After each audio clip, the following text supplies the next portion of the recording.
Hola, muy buenas tardes queridos oyentes y visualizadores. Qué gusto que nos volvamos a encontrar acá en nuestro programa de radio, Voces del Río de la Plata. Les quiero recordar que en este momento estamos saliendo en vivo en la Radio Sofía del Plata, en la ciudad de La Plata en la 95.3 y en la ciudad de San Martín de los Andes en la 90.5. A su vez, en este momento me encuentro acompañada de mi co-conductora y productora general, la genia Anita Fernández Ferro. Y aquí, quien les habla, Cata Scherini. ¿Qué tal, Anita? Muy buenas tardes. Muy buenas tardes a todos nuestros oyentes y visualizadores. Les recordamos que también estamos saliendo en vivo por sofiaradio.com.ar y nos pueden encontrar en TuneIn. A su vez, estamos saliendo en vivo, como siempre, en nuestro canal de YouTube, El Espacio Cultural. Y les recuerdo rapidito nuestras redes. Nos pueden encontrar en Instagram como @elespacio.cultural y en Facebook como cultural.elespacio. ¿Cómo andás, Cata? Bien, Anita, ¿qué tal acá? La verdad, terminando esta nueva semana, la verdad que no sé si me cansa más la semana corta, me cansa más la semana larga, estoy muy cansada igual, es lo único que puedo decir. Sí, bueno, pero venimos de una semana importante también, con muchas fechas importantes, que no vamos a adelantar porque, bueno, sí vamos a adelantar porque yo soy así. El arquitecto Pablo Trovato nos va a estar hablando de estas fechas tan particulares que se suscitaron esta semana. Nos va a hablar un poco el 17 de octubre, del 12 de octubre, y va a continuar un poquito con el tema de los trenes, con este ciclo que había comenzado en programas anteriores. Pero bueno, también quería recordar que el fin de semana pasado fue el Día de las Madres, así que le mandamos un beso a todas las madres que nos escuchan, que nos ven y que nos acompañan en este hermosísimo equipo. Así que, ¿cómo andás vos, Cata? Además de cansada. Bien, bien, bien. Quiero aprovechar el segundito para mandarle un beso, pero especial y enorme a mi madre, querida del alma, Alicia, y a todas las madres que conforman nuestro espacio y también todas las madres de nuestros compañeros que están en nuestro espacio, porque la verdad que bueno, que gracias a ellos están acá, así que la celebro siempre en su día, a todas las madres. ¿Y qué tenemos, Cata, para el día de hoy? Yo ya estuve ahí adelantando un poquito, pero continúa vos contándonos un poquito. Dale, Anita, te cuento. Bueno, primero contarles a todos que estamos en el programa número 37, lo cual ya no sé, éter, lejísimos. Como contó Ana, primero lo vamos a tener el arquitecto Pablo Trovato, que nos va a estar hablando de esta semana tan particular que aconteció. Y bueno, mejor dicho, son distintos momentos históricos, pero justo se aunan en esta semanita. Luego le vamos a tener a Mauro González, que nos va a desarrollar una columna sobre Pepe Mujica. Me parece que es un personaje súper interesante y tuvimos la suerte, como Mauro le encanta desarrollar columnas largas y que tengan mucho contenido, de que vamos a poder hablar de este tema varias veces, porque la verdad que ha encarado este tema desde tantas ópticas y tantos lugares que merece la pena que estemos algunos programas hablando de él y mucho de lo que opina sobre determinados aspectos de la vida que creo que hacen a toda la sociedad. Muy difícil encontrar un individuo o un ciudadano a quien no les importe. Y después, por último, pero no menos importante, obviamente, lo vamos a tener al genio Adri Pacheco, ¿se acuerdan? Nuestro compa, quien nos viene a hablar de música, nuestro músico favorito. Bueno, lo vamos a tener a él, quien nos va hoy a traer una columna muy interesante sobre un artista que a mí me encanta y creo que no hay quien no conozca su guitarra, pero bueno, no quiero adelantar todo, o si lo adelanto todo, Ana. Ya está, se dice, se dice. Perfecto, bueno, vamos a estar hablando del genio de Jimi Hendrix. Así Excelente, excelente. Con esto que decías de Mauro González, que nos va a estar hablando de Pepe, me hiciste acordar a nuestro arquitecto Pablo Trovato, que le gusta iniciar ciclos. Podríamos decir que iniciamos un pequeño ciclo en este programa de radio de Pepe Mujica, que va a estar a cargo del licenciado Mauro González. Así que, Cata, bueno, como bien dijiste, tenemos un día con mucho contenido. Me parece que ya podríamos ir invitando al arquitecto para que se sume con nosotras y anda por ahí. Ay, Anita, yo no puedo creer qué apurada que estás. Se nota que te tiene muy ansiosa todas estas columnas que van a desarrollar hoy. Pero si te parece, primero le damos la presentación al momento. Sí, tenés razón, Cata. Estoy ansiosa. Vos ya sabés cómo me pongo. Está bien, está bien. La verdad que cuando vienen cosas lindas y uno las tiene ahí entre manos, está con ganas de largarlas. Pero bueno, le cuento que a todos nuestros oyentes y visualizadores que presenta el siguiente bloque Polarizados Pit Stop, una empresa dedicada a los polarizados de edificios y automóviles. Como les digo siempre, si quieren buscar al equipo en redes, contactarse con ellos, realizar algún trabajo, ya saben. tanto en Instagram como en Facebook, @pitstop.polarizados. Y ahora sí, ¿qué tal, arquitecto Pablo Trovato? ¿Cómo anda? Buenas tardes, ¿cómo andan? ¿Bien? Las veo con mucha energía, un revuelo de ideas ahí. Sí, sí, sí, estamos enérgicas hoy con Cata. Bueno, estamos entusiasmadas, esto es así. Bueno, es que estamos terminando una semana cargada desde el punto de vista ceremonial, emotivo, histórico. Sí, tal cual, tal cual. Mira, Pablo, es más, por ahí nos están aconteciendo cosas que todavía con Ana no sabemos, pero están en nuestro inconsciente colectivo. Por ahí hoy vos con tu columna nos esclareces un poco de toda esta energía que nos está dando vueltas. Bueno, yo creo que es una fecha importante no solamente para nuestro país, sino para Latinoamérica y parte de Europa también. Son fechas que de alguna forma traemos desde parte de la historia remota al presente y siempre se sigue de alguna forma discutiendo o reinterpretando, podría decir. Discutir en una forma constructiva, ¿no? Sí, en Pero ámbito de debate, se comprende perfecto, ¿no? No a la no, discusión en sí misma. no hay nada más importante que la cultura y construido a través de las costumbres. Y por más que muchas veces se quiera cambiar el sentido de las cosas, el peso de la historia es como el Coliseo Romano. A ver, explayá esa analogía, me gusta. Contame, el peso de la historia y el Coliseo.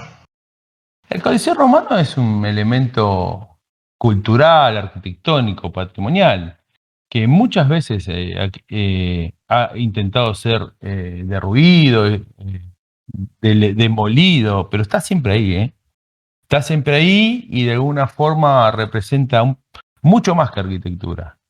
Eh, y cada vez que de alguna forma uno ve esa figura, ve un montón de cosas. Y en particular ve 2500 años de historia, ¿no? Bueno, Pablo, y contanos un poco de esta semana, de estas fechas especiales que tuvimos en esta segunda semana, tercera semana de octubre en realidad, para ser exactos. Me confundí. Contanos un poco de los orígenes, contanos un poco. Bueno, la verdad que esta semana, en particular en nuestro país, lo podemos abordar de muchos aspectos o disciplinas, desde el punto de vista político, desde el punto de vista histórico, arquitectónico. Voy a tratar de ser un poquito simple o dejar por lo menos expresadas las ideas de la mejor forma, porque es una semana cargadita. Voy a tratar de no dejar de cumplir con nuestra jefa y con el programa, de seguir hablando un poco de cómo se fue desarrollando el sistema ferroviario de nuestro país. Pero bueno, podemos decir que hablando del 12 de octubre y del 17 o del 18 de octubre, que lo planteo como una incógnita, después veremos por qué. El 12 de octubre podemos decir que es una fecha que es más allá del Día de la Raza, del nuevo hombre que se genera a partir de esta mistura del americano, de la creación de este nuevo ser cultural, de alguna forma nacido de la conjunción de los de determinados pueblos europeos en conjunción con los pueblos aborígenes que habitaban en Latinoamérica, se pone de alguna forma allá en la exposición de Chicago, se instala como ceremonia propia y diría autónoma y autóctona de nuestro continente. Ese día también, hacia 1936, se elige también para hacer la inauguración de una de las avenidas que nos distinguen como imagen hacia afuera, que es el ensanche o la fundación de la 9 de julio actual, ¿no? Y se eligen esas dos fechas, ¿no? Entonces, dos fechas fundacionales, el 12 de octubre, el Día de la Raza, y el 9 de julio, que de alguna forma significa la emancipación o la independencia de nuestro país, y la historia después nos llevará a que esta avenida, muy controversial, podemos hablar y discutir sobre la demolición y la forma de, de una disrupción, ¿no? O de ruptura que genera, pero se instala, y esto estamos todos de acuerdo, que se instala como la imagen de nuestro país y conocida por todo el mundo, que es esta famosa Avenida 9 de Julio. Eso por un lado. Por otro lado, lo que le planteaba, este 17 de octubre, 18 de octubre, que parece que vuelve a pasar algo similar que lo que pasó en aquella época, el año 1955, cuando el general Perón había sido apresado por las fuerzas militares y de alguna forma se estaba organizando una gran movilización para pedir por su liberación. Inicialmente hay datos de que se estaba organizado para el 18 de octubre, y estaba siendo organizado por las organizaciones sindicales, que en aquel momento eran el eje de toda la política y de la fuerza política que tenía el general Perón, y aparentemente que hubo una discusión con alguna fuerza o a política más vinculada a la esposa del general Perón en aquel momento, Eva Duarte de Perón, y aparentemente se había decretado el 18 de octubre, pero estas fuerzas se adelantaron y lo organizaron para el 17. Parece que la conmemoración de esta semana pasó algo parecido, ¿no? En nuestro país, y bueno, o algo parecido o lo mismo, después cada uno verá cómo lo reinterpreta. Y bueno, cerrando, digamos, este gran globo popurrí de efemérides, datos y cosas, voy a tratar de cumplir con la productora y vamos a seguir hablando del ferrocarril. Nos vamos a olvidar un poquito de las fechas, ya bien recordadas, y hemos cumplido con la efeméride del mes. Habíamos hablado de cómo se instaló el sistema ferroviario, por qué tuvo tanto éxito, vinculado a un proyecto, a un modelo.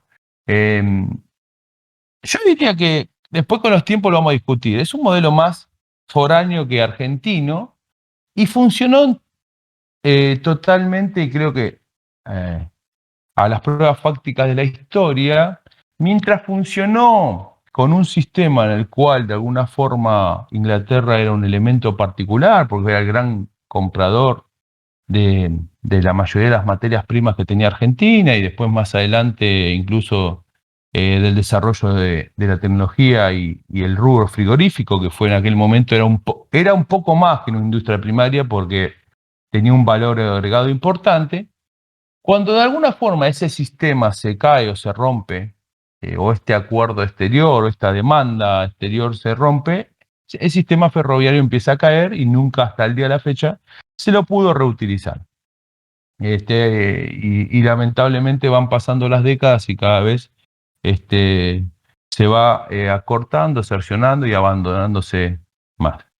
Pero bueno, habíamos llegado a decir que el primer tramo o el primer ferrocarril, la primera línea importante es el que está constituido en la franja sur de la provincia de Buenos Aires. Siempre fue una idea de todos los gobiernos patrios desde su fundación de permear más allá, hacia dentro del continente, más allá del río Salado, que era lo que se llamaba en aquel momento la campaña. Bueno, a través de esta línea y reemplazando de alguna forma las carreteras viales que de alguna forma en aquel momento se utilizaban a través de carretas para transportar generalmente los frutos, la lana y algunos cereales incipientes que se traían en carretas e ingresaban por el sur y se exportaban a través del riachuelo. En el momento histórico de 1850-1860, el riachuelo albergaba el puerto, ¿sí? El lugar más importante. Bueno, esta línea, que es hoy la actual General Roca, va a tener en varios edificios en lo que conocemos la Plaza Constitución, ¿no? El primer edificio, y al cual de alguna forma quiero hoy detenernos y hablar un poquito, inicialmente es un edificio muy simple, el primero que se construyó allá por el año 1864 y 1865. Se utilizó para constituir lo que en aquel momento era la Plaza de la Constitución, que era uno de los lugares donde llegaban todas las mercaderías desde el sur y de alguna forma empieza a ser la imagen de esta novedosa forma de trasladar tanto mercancía como personas. Es un edificio inicialmente muy simple que albergaba 2 naves con 2 andenes, uno de ingreso y otro de egreso, con una arquitectura neoclásica muy, de alguna forma, que utilizaba mucho Inglaterra para instalar las grandes estaciones en todos los lugares donde se desarrollaba el tren. Era una construcción muy, muy simple que constaba de arcos de medio punto y un frontis griego que albergaba simplemente el acceso y la parte administrativa y de alguna forma algunos hangares donde se guardaba la materia prima que a veces se esperaba por días para ser trasladada. Este primer edificio, hacia 1880, 1881, se demuele y se va a construir un segundo edificio, que si bien no es el definitivo, tiene mucho que ver con el que actualmente todavía tenemos, ya de un estilo totalmente influenciado por la corriente arquitectónica de la década del 80, que era muy francesa. Es un edificio muy marcado al estilo historicista francés, con su típica mansarda alta que de alguna forma nos marca el refuerzo de los ejes de simetría y la composición rítmica que tienen todos sus edificios, su típico almohadillado. Y ese edificio en el año 1885 se funda y empieza a cambiar la estructura. Se empiezan a ampliar ya más naves y empieza a diversificarse y a tener una importante traslado de mercancías que antes de esta instalación se hacía con las carretas. Y igualmente voy a citar algunos datos porque son algunos datos importantes. El sistema, si bien el sistema vial de aquel momento era un poco rudimentario, se trasladaban toneladas importantes. Por ejemplo, había un movimiento más o menos hacia 1860, 1865 de 7.200 carretas, ¿sí? Que trasladaban generalmente lana, cuero y algunos materias de agricultura, trasladaban más o menos una cantidad de 20.000 personas al año, 20 o 30 toneladas por mes de cada uno de estas materias primas.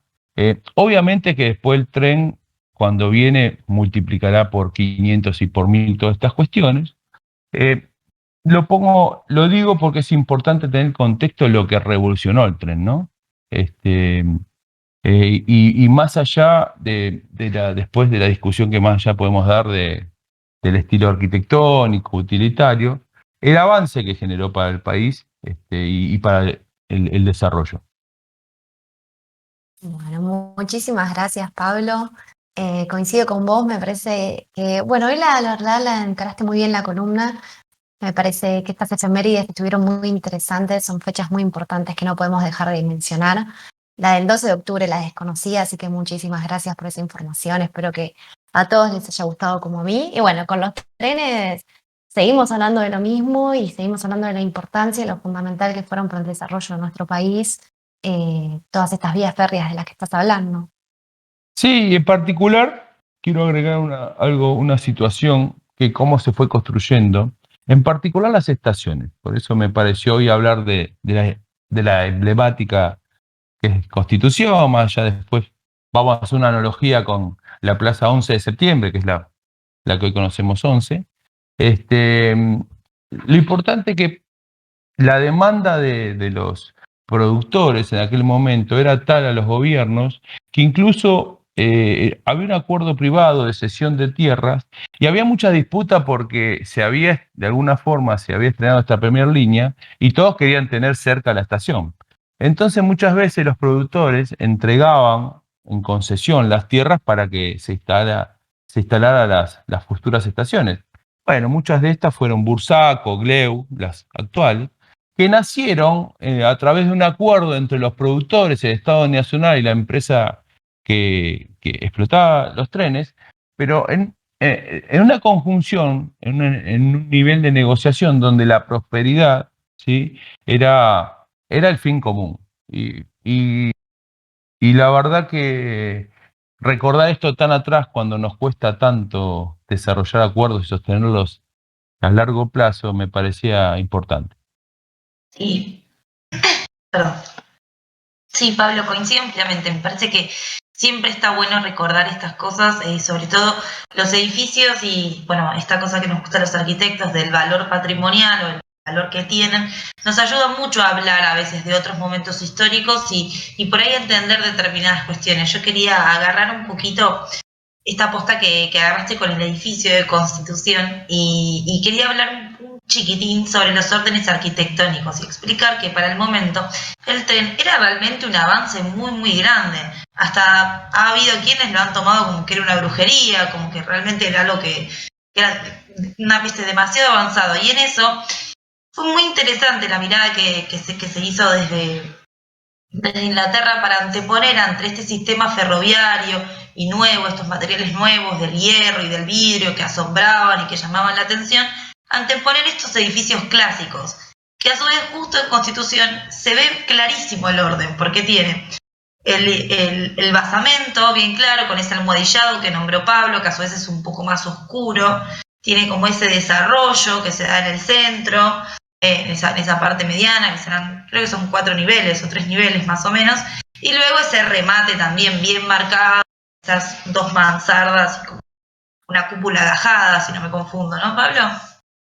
Sí, sí, la verdad que mm, el edificio de Constitución, así como en general en toda la arquitectura pública que se desarrolló en aquella época, iba marcando las tendencias de la época, ¿no? El primer edificio era bien inglés, era muy similar a cualquier estación, incluso si nos trasladamos al continente europeo, iguales, que eran muy neoclásicas, muy simples, ¿sí? Y ya después, en nuestro estado, la generación del 80 tenía una devoción por todo el arte francés y bueno, está inundado por el sello del historicismo francés, ¿no? Excelente. Bueno, muchísimas gracias, Pablo, por la columna del día de hoy. Y bueno, continuaremos la próxima con esta historia del tren argentino. Seguiremos andando, recorriendo la reconstrucción del tren. Excelente. Muchísimas gracias, Pablo. Muchas gracias. Chao, muchas gracias. Qué bien que estuvo el arquitecto y la arquitecta acá que me acompañan. Me encanta cuando se ponen a hablar de estos temitas bien particulares, sobre todo, bueno, con el tema de los trenes, que por suerte todos tenemos o tuvimos la oportunidad de haber viajado, la gran mayoría de nosotros. Así que muchísimas gracias, Cata, a vos también.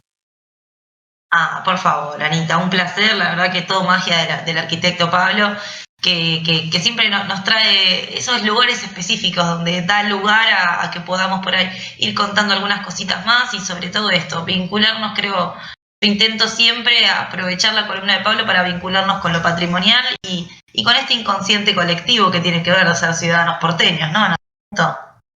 Sí, totalmente, totalmente. Y sobre todo, bueno, a mí en lo particular, la estación de Constitución es una belleza. Uno va y siempre por ahí a las apuradas o por un tema u otro, pero cada vez que entro a la estación de Constitución no dejo de apreciarla porque es realmente una belleza. Así que siempre es un buen momento para recordar estos maravillosos lugares que nos rodean cotidianamente, además, ¿no? Eso creo que es lo importante para destacar. Pero bueno, Cata, ¿te parece si continuamos con el programa? Dale, me parece bárbaro. Me parece que es momento de llamar a un porteño también muy, muy, muy trascendental, que siempre nos trae cosas interesantes y sobre todo siempre nos trae música, música para leer a nuestros oídos. ¿Qué te parece si le damos la bienvenida a Dari Pacheco? Es excelente. Qué buen recibimiento. ¿Sabés qué le voy a agregar yo? Como decía Julio Sosa, morocho y argentino, rey de París, señora. ¿Cómo les va? Muy bien, muy bien. El merecido recibimiento. Adri, ¿cómo andas vos? Me parece que a veces me queda un poco grande, pero me gusta el halago, ¿viste? Yo soy medio franela, me gusta que me digan, sos un buen guitarrista, qué lindo lo que escribí, qué Sí, linda la totalmente. música que nos trae. Yo por la noche me acuerdo y digo, ay, qué lindo lo que dice. Así que bueno, gracias igual. Vos sabés que me trajiste a citar a Julio Sosa, que tenemos que meternos en el mundo del tango. Todavía creo que no hablamos de nadie de tango y nada, estamos acá, porteños, la mayoría, porteños argentinos más que porteños, ¿no? Tango es universal más que nuestro. Bueno, Adri, pero escúchame. Contanos qué te trae hoy por acá, qué contenido, con qué palabras vas a hacer música en nuestros oídos hoy en día. Bueno, mira, hoy vamos a hablar de guitarrista Excelsior, después de mí, obviamente, ¿no? Muchacho que ha aprendido mucho de mirarme en YouTube. Pero bueno, el público siempre se renueva, ¿no? Y vamos a hablar nuevamente de Jimi Hendrix. ¿Por qué digo hablar nuevamente de Hendrix? Porque ya escribimos sobre él en el espacio digital, obviamente. Así que bueno, voy a arrancar hablando de este muchacho tan talentoso que para nosotros, los guitarristas, o los que nos hacemos los guitarristas, Jimi Hendrix es como decir, es el Mesías, ¿no? Es esa persona que vino a cambiar el concepto de la guitarra. James Marshall Hendrix, Johnny Allen Hendrix, más conocido como Jimi, supo hacerse de una vasta experiencia antes de zambullirse en su carrera solista, que lo llevó a expandir su mente a lugares jamás recorridos por nosotros, los soldados de las 6 cuerdas. Nació en noviembre del 42 en Estados Unidos y fue uno de los primeros guitarristas en darle una voz y un vocabulario a la guitarra, donde de casi manera independiente nos transmite la sensación de estar flotando entre colores, ¿no? Cuando escuchamos a Hendrix, es un momento que no parece que estás escuchando una guitarra, ves como figuras, es como entrar en un mantra de meditación. Tiene esos matices Hendrix que te llevan a esos lugares, ¿viste? Con un poco más en la forma más ruidosa, digamos, en la expresión más ruidosa. Supo darle una potencia al blues antes desconocido, haciendo partícipe de sus grabaciones a los acoples como parte de la fantasía. Es otra de las novedades de Hendrix. Cuando escuchamos a Hendrix, escuchamos que es la parte que a mí me gusta mucho de este rock de los 70, que es poner un disco de ellos y dentro de ese disco escuchar la imperfección, ¿no? La belleza del caos. Vos escuchás a Hendrix, o escuchás a guitarristas como Jimmy Page, otro Jimmy también, donde se escuchan acoples, se escuchan pifies, o sea, no se escucha la perfección. Entonces ahí es donde entra una belleza totalmente exótica en todos estos guitarristas. Fue autodidacta de la música, quizás motivo para que su genialidad se vea reflejada en el alma y no en escalas perfectamente armadas, desde la teoría, como a veces suele pasar, ¿no? O sea, lo que veníamos hablando, digamos, no es perfecto. El tipo, nada, se iba de los renglones todo el tiempo, gigante. Supo poner una imagen al audio y vida a los primeros riffs más potentes de la historia del rock. Estamos hablando de riffs como el de Voodoo Child, riffs como el de Little Wings, hay un montón de canciones que nada, apenas arrancan ya sabes que es. Bueno, pero como decíamos antes, ¿no? Que pasa con muchas de estas imágenes de los años 70, pasa como cuando escuchás un sonido de los vuelvo a repetir, el sonido de Zeppelin, por ahí digamos, la última colita que nos queda de los Beatles también, donde arranca a sonar un poquito más rockero el asunto. Es lo lindo que tenía el rock de los 70, los Rolling Stones también, Cream, son bandas que generaban que el sonido sea propio, que al escucharlas tengan su propia voz, no desde lo cantado, sino desde lo auditivo en lo musical, ¿no? En la parte musical de la banda. Bueno, sigamos hablando de este eximio guitarrista que ha pisado los festivales más grandes del rock y tenemos su imagen más potente de su Hendrix tocando en el Woodstock, ¿no? Cerró ese mítico festival a la mañana, donde ya fueron muy pocas, o sea, es un momento multitudinario del Woodstock, pero no lo que había sido los días anteriores. Ya queda muy poca gente, se ve todo el campo, cosa que no pasa en los días anteriores, pero esos pocos que se quedaron tuvieron el privilegio de ver una imagen, digamos, un sonido icónico del rock de los 70. Una especie de cliente del espacio que junto a sus aliados, John Ronald, Mitch Mitchell en batería y Noel Redding en bajo, el nombre de Jimi Hendrix Experience, generar una revolución por los viejos años 70.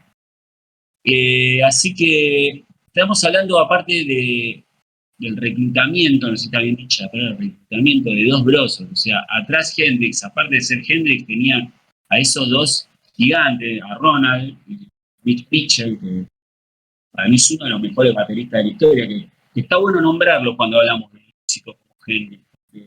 Son la backing band de un músico como Hendrix, por ahí a veces queda medio como relegada, esto pasa un problema, pero está bueno nombrarlos porque son imágenes fuertes en el rock. Bueno, a ver por dónde habíamos dejado.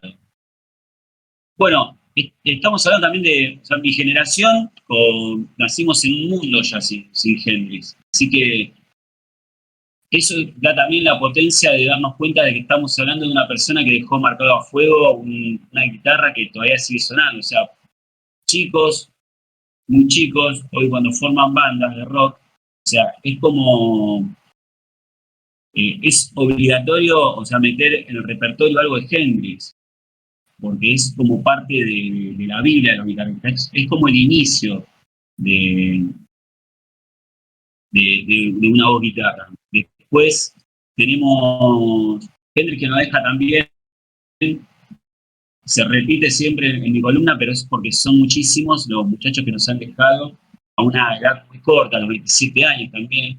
Él fue encontrado sin vida, creo que dice de 3 días, sin vida, o 2 días, algo así. Lo encontraron inconsciente, obviamente estamos hablando de otra muerte por los excesos de las drogas y el abuso que en esos momentos parecía que era como una moneda corriente, ¿no? Entre los músicos estos que han dejado tanta marca. A veces uno llega a pensar si no fue por este mismo motivo que han hecho genialidades, no sé, por traspasar la barrera de lo que es mente, cuerpo, espíritu con algunas sustancias. No sé, la verdad que es como una materia pendiente también de que algún profesional nos cuente cómo es que traspasaba esa parte de la cabeza de estos tipos, porque no son tipos que pareciera que sean de este planeta propiamente, ¿no? Che, Adri, bueno, para todo el que haya escuchado Hendrix en algún momento le debe haber pasado que, bueno, que sus piezas musicales tienen largos solos de guitarra, digamos, y largos punteos, con mucha complejidad, que uno realmente se escucha complejísimo, pero uno se da cuenta que es un solo instrumento. Y yo te quería preguntar, porque, bueno, de historia de la música claramente mucho no sé, y que gracias a Dios te tengo a vos para que me informes, si ya existía a la época estos grandes punteos, digamos, o estos solos, tanto de guitarra, digamos, porque por ahí yo sí los había visto más o en bajo o en bata, en lo que sería este movimiento rockero, ¿no? Pero no sé si tanto en guitarra. Y mira, en esa época se estaba empezando a gestar que los guitarristas, digamos, los más grosos empezaban como a asomar la cabeza. Tenemos en esa época a Eric Clapton, que estaba con Cream, que bueno, hay una anécdota muy rica que Hendrix recién estaba surgiendo y lo invitaron a ver a Cream show y lo invitaron a subir a tocar. Y dicen que el tipo, que Clapton se bajó del escenario porque, nada, en ese momento el tipo era Dios. Le apareció Hendrix, que aparte de Hendrix ser un excelente guitarrista, es una imagen muy fuerte. Estamos hablando de una época donde todo este movimiento de rock, como vos decís, se estaba gestando con una moda, ¿no? Es todo como una... iba todo de la mano, moda, arte, música. Entonces, Hendrix cumplía con todo el combo, era como una obra de arte el tipo. Y dicen que Clapton se bajó del escenario y después como que no quería subir, ¿viste? Como que no le gustó nada, porque habían pintadas en las calles de Inglaterra, decían, Clapton es Dios, Clapton es Dios, hasta que hicieron sangrar a Dios, Hendrix hizo sangrar a Dios, y después nada, se vino para plantarse. Y los solos de guitarras, como vos me decís, en ese momento es como que empezaban a sacarle ese jugo a la guitarra, a experimentar, y Hendrix tenía unos solos de guitarra larguísimos. Hay material en YouTube que vos lo ves y decís, no para de tocar este tipo, pero y hay momentos donde, como decía al principio, que vos decís, ¿qué está haciendo? ¿Está tocando o están haciendo funcionar una nave espacial? o la guitarra no funciona bien, pero en realidad es el tipo que está experimentando con unos sonidos totalmente re locos y que llevan lejos de decir, está haciendo cualquiera, decís, loco, ese tipo está sacando un sonido con la guitarra. Y por ahí muchos puristas de la guitarra hoy piensan que lo de Hendrix es un afano, pero es como pasa con muchos guitarristas contemporáneos como Slash. Muchos puristas dicen que está sobrevalorado también, viste que no es un buen guitarrista, pero lo importante en esta gente es que, como digo siempre, vinieron a decir algo. Hendrix vino a decir algo y a dejar una imagen y algo muy fuerte, que quedó en la historia para siempre, ¿viste? Como un templo de Gaudí, quizás, ¿viste? Algo así muy extraño, muy único. Entonces, nada, Hendrix es único y Hendrix no es Dios, pero está muy cerca de serlo, o por lo menos cuando lo escuchamos nos hace sentir que estamos muy cerca de él. Perdón que hable de esta forma, pero a mí Hendrix es una persona que me fascina. Me fascina y es por lo que les decía recién, no solo por lo guitarrista y por las canciones que dejó el tipo, porque no estamos hablando solo de rock, estamos hablando de una de las mejores baladas del mundo, que yo se la dediqué a esa mujer que se llama Little Wings, Pequeña Ala. Los invito a que primero, en este lunes lindo, esta tarde soleada, le recomiendo que, por empezar, que ponga, cuando termine este programa, ponga Little Wings, Pequeña Ala, y escuche lo que es esa melodía y esa guitarra que canta sola, ya la guitarra. La canción, de hecho, después la vuelve a grabar Steve Ray Vaughan, Little Wings, y no canta la canción, solamente toca la guitarra. Así que bueno, tenemos pendiente, me parece que me voy un poquito cebado con guitarristas, parece que después vamos a hablar de Steve Ray Vaughan.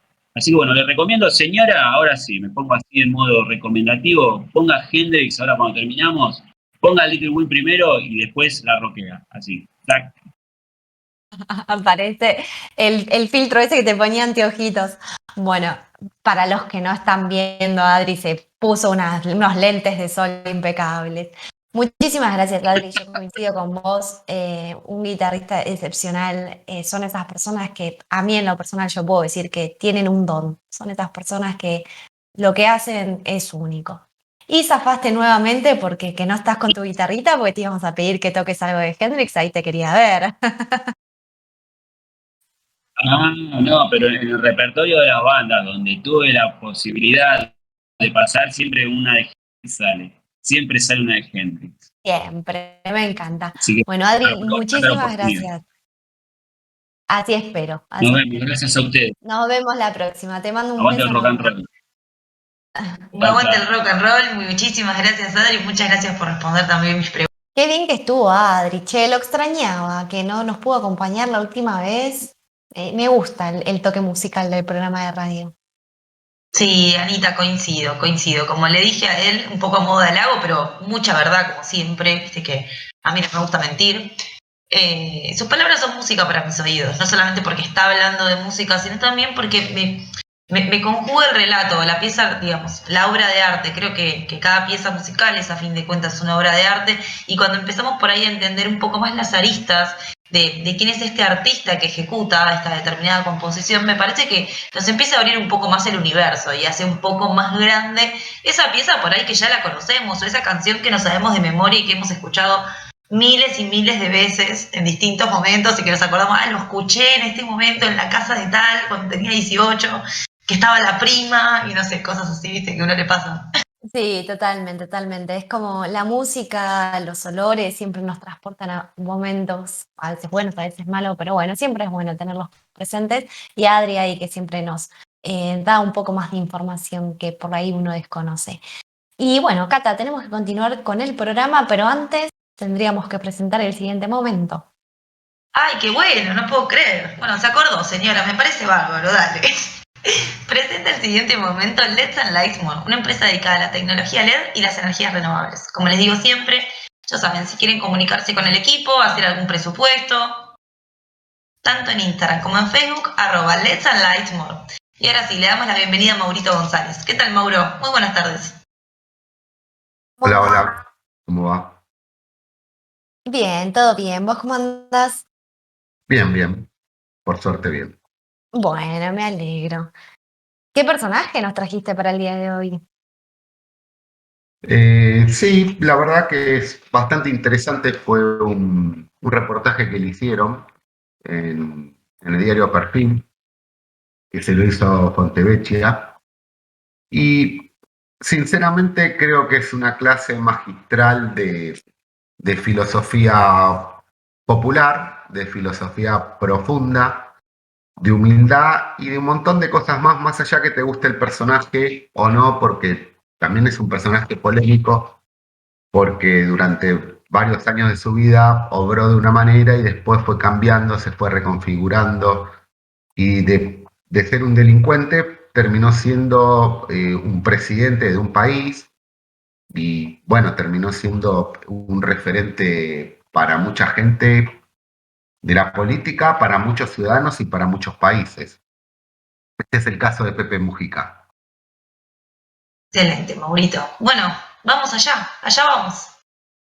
Bueno, la verdad que es una columna muy extensa y vamos a ver si tenemos la suerte de poder verlos en varios programas. Hay una primera parte del reportaje que yo fui modificando, en realidad, porque me parece muy interesante ir practicando un poquito los conceptos que dimos en las columnas anteriores de filosofía, si bien no están todos y no están en mayor profundidad, pero ir viendo cómo se mueve la mente de este ser humano, que es un filósofo más que nada popular, creo yo. Y en un momento le hacen una pregunta sobre la conformación de la sociedad, sobre todo de la sociedad uruguaya. Eh, Dentro de las preguntas que hay preguntas tendenciosas y preguntas que no, pero sinceramente creo que es un reportaje bastante profundo de lo cultural. Y cuando le preguntan sobre la sociedad de Uruguay, y Mujica contesta que sería demasiado racional una situación como la sociedad uruguaya, por lo que estaban hablando, pero él dice que como si una sociedad fuera la cabeza de un individuo. De esto nosotros hemos hablado, Aristóteles hablaba, y decía, porque aunque lo que es bien para un particular es asimismo el bien para una república. Una sociedad es la acumulación de experiencias, decía Mujica, introduciendo básicamente el empirismo, de idas y venidas, y la resultante es un término medio. Las sociedades modernas tienen cada vez más dificultades porque son muy diversas en cuanto a los intereses en su seno. Una tendencia que tiende a incrementarse, contestaba Mujica. Esto lo pudimos ver en unas clases hace poquito de las columnas de lucha de clase, reconocimiento, inmigratorio, todas cuestiones que planteó Kant originalmente. Él plantea todas las situaciones que plantea él, sobre todo esta, es la filosofía básica del paradigma, que es todo aquello referido a la forma en cómo se entiende el mundo, las vivencias y las creencias de una sociedad. Y todo lo que repercute en cómo el individuo percibe la realidad que lo rodea dentro de un sistema social. O sea que fijémonos como en dos o tres respuestas de renglón, el tipo empieza a maniobrar y empieza a surfear sobre un montón de filosofía que tenemos como base, ¿no? Los seres humanos comunes y corrientes. Le hacen una pregunta: ¿cómo ve usted este proceso de Argentina a lo largo de los años? Él contesta: la realidad, la imagen que te transmite la realidad está muy teñida de la perspectiva propia. Cada cual mira desde una perspectiva y tiende a acentuar una realidad. Es probable que la realidad efectiva sea un juego de eso. No me extraña que haya una dicotomía en la visión. Al parecer, el destino de la Argentina en todo es dicotómico. Bueno, primero partamos de recordar el concepto dicotómico. División de un concepto o una materia teórica en dos aspectos. especialmente cuando son opuestos o están diferenciados entre sí. Vaya si somos dicotómicos, ¿no? Con esta famosa grieta que hay en el medio. Coincido, coincido. Y qué buena palabra, Maurito. La voy a usar esta semana. Dicotómico, dicotomía. Me gustó. Usala, en lugar de grieta podés imponerte con dicotómico. Yo sustraje un par de situaciones. Jacques Derrida, que te gustó a vos en la columna que vimos del perdón, donde hablaba básicamente que somos sujetos posibilitados de encontrar un sentido y un cierre de las cosas. Reconciliarse con lo que no cierra, admitir que no hay conceptos que se colocan en lugar del choque, aspectos que queremos cerrar e inconscientemente no aceptamos. Arístipo planteaba el único criterio de toda verdad son las sensaciones, las experiencias, los estados o las afecciones corpóreas. Estas son siempre verdaderas y ciertas. Y la escuela cirenaica también se interesa por desplegar y argumentar una teoría de conocimiento basada en todo el conocimiento verdadero que provenía de los sentidos. Básicamente es un muy pequeño análisis y humilde que podemos hacer de algunas cosas que fuimos viendo. También Mujica se refiere a los referentes y dice, los héroes no dejan de ser humanos, a veces están bien y otras no. No son tan puritanos ni tan perfectos, son humanos, son construcciones humanas. Lo más importante es que son símbolos o sirven como bandera. A la larga, pesa y define el tamaño de la fila india. Los héroes podrán ser mártires o no, pero no determinan los cambios de la historia. Los cambios llegan por grandes corrientes que a veces utilizan un símbolo humano, un héroe, una bandera o un líder. Pero lo más importante es lo que no se ve. También sigue diciendo, algo de eso es mi manera de interpretar la realidad, hasta en el comportamiento. Es una forma natural de organizarse y de expresarse. Se utiliza un símbolo humano que sirve. Es una herramienta peligrosa, porque el sujeto en cuestión se la puede creer y a veces cuando se la cree se arma una fantasía a sí mismo y no se quiere bajar. Es un problema, concluye Mujica. Y Fontevecchia, que tiene mucha cultura, evidentemente, habla del hubris. Entonces, hubo otros periodistas también que hablaron de hubris. No quiero profundizar. Pero vamos al término hubris. El término hubris es un concepto griego que significa desmesura. Es lo opuesto a la sobriedad, a la moderación, alude al ego desmedido, a la sensación de omnipotencia, al deseo de transgredir los límites que los dioses inmortales impusieron al hombre frágil y mortal.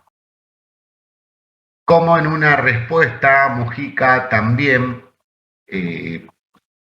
habla e incorpora ciertas palabras, ciertas situaciones que en el léxico normal nosotros no tenemos, ni siquiera nos arriesgamos a pensar.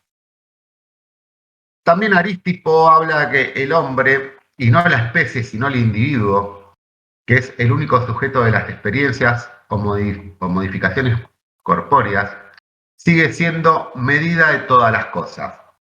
O sea que, vaya que sí, el hombre es el que más puede transitar la situación de héroe, más allá después de las banderas y todo lo demás. El hombre como líder, ¿no?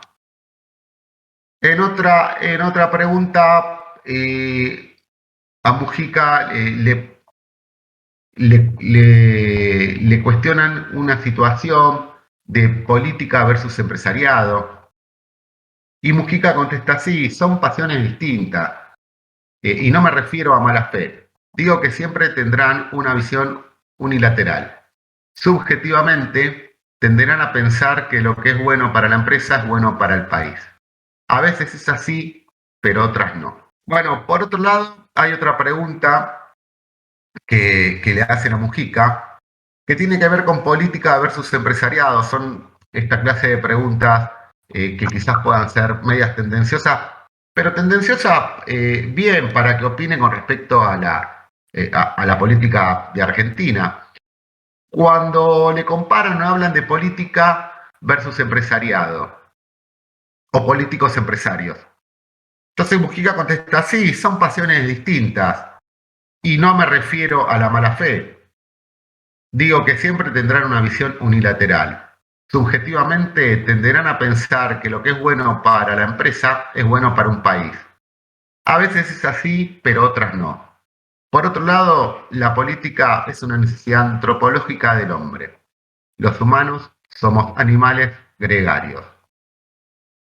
Y ahí Mujica incorpora el término gregarismo, que yo, para ir tirando un concepto, es un tipo de relación que establecen diversos miembros de una población cuando se asocian o trabajan juntos para conseguir un objetivo en común, con beneficios para todos, ¿no? Pero más concretamente, el ser gregario se define a un ser como aquel individuo que tiene una tendencia, o bien en grupos sociales, para las personas, o simplemente necesidad de un grupo para sentirse bien. Como con una palabra, este hombre, Mujica, termina incorporando un concepto. Por eso, muchas veces hay que saber leer esta clase de filósofos populares que son muy interesantes. Prosigue Mujica diciendo, recorrimos el mundo hasta llegar unos 30.000 años a la revolución agrícola. Allí empezó lo mío y lo tuyo, y se complicó la cosa. Con lo mío y lo tuyo se formó el Estado, pariente de la propiedad. Inicios de la Roma antigua, de la Grecia, de los conceptos de propiedad que estuvieron en boga hace poco tiempito entre la política argentina. Aún así seguimos siendo gregarios, no podemos vivir en soledad. Cierra esta pregunta. No olvidemos que también hablamos de Epicuro en un momento y su alto sentido de la amistad y de convivir y de sentirse bien con su grupo de pertenencia. En el derecho antiguo, la peor pena después de la muerte es que te echen de la comunidad. Era espantoso no tener un grupo que respaldara. Aún hoy, para los aymaras, pobre es el que no tiene comunidad. Naturalmente, el desarrollo de la economía de mercado acentuó nuestro carácter individualista. Siempre hubo conflicto entre sociedad e individuo. Cada individuo es específico y el papel de la política es atemperar, negociar, para que sobreviva el poncho de la sociedad que nos ampara a todos. Ese es el duelo que tiene la política. Ya ahí empezó Mujica a incorporar conceptos de política, que bueno, la verdad que el reportaje es bastante más largo el análisis que hicimos nosotros y esperemos poder seguir vislumbrando y viendo qué fue lo que contestó y analizándolo en las próximas columnas, en los próximos programas. Dale, Maurito, la verdad que me encantó, estuvo fantástico, me parece que está buenísimo cómo estás haciendo este raconto de todas estas corrientes filosóficas de las que fuimos hablando, tanto antiguas como viniendo un poquito más cerca, y hablando desde un filósofo contemporáneo, desde mi aspecto, digo, todavía bien, está con nosotros en este mundo, Pepe, y cómo ir analizando todos esos contenidos que nosotros fuimos viendo desde una óptica por ahí más contemporánea. La verdad que me encanta, me parece que va a ser una buena forma de fijar contenidos y también de poder traer esos temas que por ahí a veces se ven tan lejos a esta realidad que es más cercana hacia nosotros y realmente poderlos por ahí debatir con mayor pasión. Y por último quería hacer un mini comentario, la verdad que me encantó la condición de gregario, me parece que es interesantísimo, sobre todo en los filósofos contemporáneos, cuando hacen esta acción de tomar contenido o determinadas definiciones de otras áreas cientificistas y tomarlo para lo que es el desarrollo de la política. Realmente somos animales y somos gregarios, vivimos en comunidad, como dice Pepe, y creo que es muy interesante porque está ponderando nuestra condición de especie. Yo siempre hablo de humanos, siempre les digo que me gusta hablar de humanos porque me parece que está muy bueno que ante la condición de humanos somos todos iguales, no hay diferencias. Y me pareció interesantísimo cómo desde esta condición de especie y vinculando con conceptos de otros vínculos cientificistas podemos empezar a hablar por ahí con un vocabulario más crítico y más específico sobre las cosas que pasan hoy en día en nuestra sociedad. Yo no soy tan exigente como vos de pedir que hablen con otro vocabulario. Simplemente me gustaría que se tomen el trabajo de leer el reportaje para así después los podemos ir analizando de diferentes perspectivas, porque la verdad que tiene mucho contenido muy interesante. Todo lo que viene después para mí es más que interesante, pero vuelvo a repetir, esto es un reportaje de Diario Perfil del 17/10 y estaría bueno que cada uno se tome el trabajito de ir leyendo lo que le interesa, porque vaga y va por un montón de situaciones, habla de astronomía, habla del amor, habla de la felicidad, habla de todo lo que tiene que ver, habla de Estado, de política, de economía, habla de todo lo que en su momento opinaban los filósofos tradicionales y no tanto. Así podemos ir viendo y podemos ir armándonos, aunque sea quedarnos con un concepto. No pido de todo porque a veces es medio difícil, medio complejo, se mezclan las cosas. Aunque sea quedarnos con una pequeña estrofa, con un pequeño concepto. Excelente, Mauro. Y me parece que la nota sirve mucho para ir profundizando en todos los conceptos que vos venís hablando a lo largo de la columna, de las distintas columnas del programa. Digo, comenzaste hablando de que Pepe menciona esta realidad que se transmite, que siempre va a estar teñida por una perspectiva propia, que esto ya lo fuimos profundizando también. Digo, hay muchos conceptos filosóficos antiguos, como bien decís vos, que los podemos ir encontrando e ir individualizando a lo largo de esta nota. Así que te felicito por este trabajo y bueno, aguardamos el próximo programa para encontrarnos y que nos sigas contando. Muchísimas gracias, Mauro. Chao, hasta luego, gracias. Hasta luego. Excelente, Cata, me encantó. La verdad que de verdad me parece súper interesante esto que nos está trayendo el licenciado para poder de alguna forma ir rescatando estos conceptos que venimos charlando y poder profundizarlos, ¿no? Que siempre es lo que nosotros tratamos de hacer. Como bien dice Mauro, en muchas oportunidades es difícil poder dar una clase de filosofía en estos minutitos que tenemos. Pero lo que tratamos de hacer, o bien trata de hacer Mauro en este caso, es traer algunos conceptos para que después cada uno en sus casas y de acuerdo a lo que más le interese los pueda seguir profundizando y analizando.